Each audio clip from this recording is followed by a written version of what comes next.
Hi everyone, it's Millie. Stranger Things actress Millie Bobby Brown has called out some famous journalists and actors who targeted her on the way she presents herself. Her post said, "I want to take a moment to address something that I think is bigger than just me. Something that affects every young woman who grows up under public scrutiny.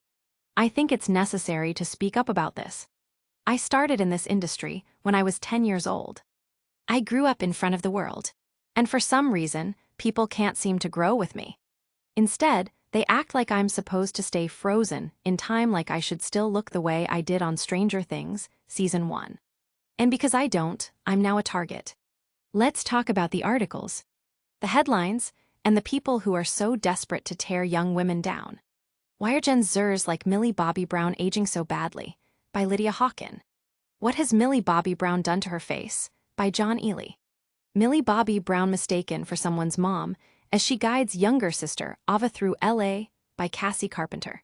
Little Britain's Matt Lucas takes a savage swipe at Millie Bobby Brown's new mommy makeover. Look written by Bethan Edwards.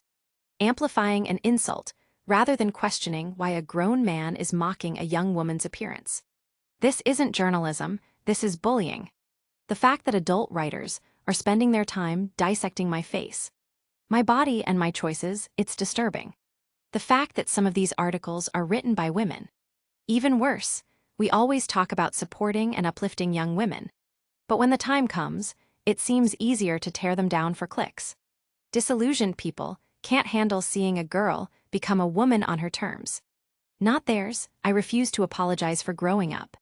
I refuse to make myself smaller to fit the unrealistic expectations of people who can't handle seeing a girl become a woman.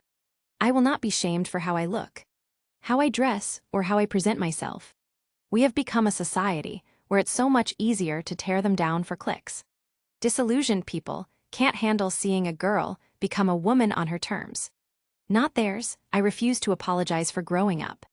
I refuse to make myself smaller to fit the unrealistic expectations of people who can't handle seeing a girl become a woman. I will not be shamed for how I look, how I dress, or how I present myself.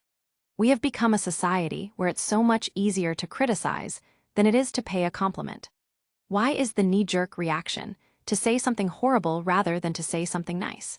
If you have a problem with that, I have to wonder what is it that actually makes you so uncomfortable. Let's do better, not just for me, but for every young girl who deserves to grow up without fear of being torn apart for simply existing. Since then, Matt responded with an apology by stating, "Dear Millie, I just saw your post and wanted to respond and provide some context. Nearly 25 years ago, I co-wrote and appeared in a sketch show called Little Britain. There was a character in it called Vicky Pollard, who had blonde hair and always wore a pink top. And in the photo, you had blonde hair and wore a pink top, so I pointed out the similarity by posting one of her catchphrases. I thought you looked terrific, and I was mortified when the press wrote that I slammed you. Firstly, because that's not my style. And secondly, because I think you're brilliant. I would not have posted it if I had thought it would have upset you, but I realize it has, and for that I apologize. Matt, we think this comes at the right time, since it's International Women's Day week. Some people needs to be called out and be taught some lessons. What do you think? Let us know in the comments.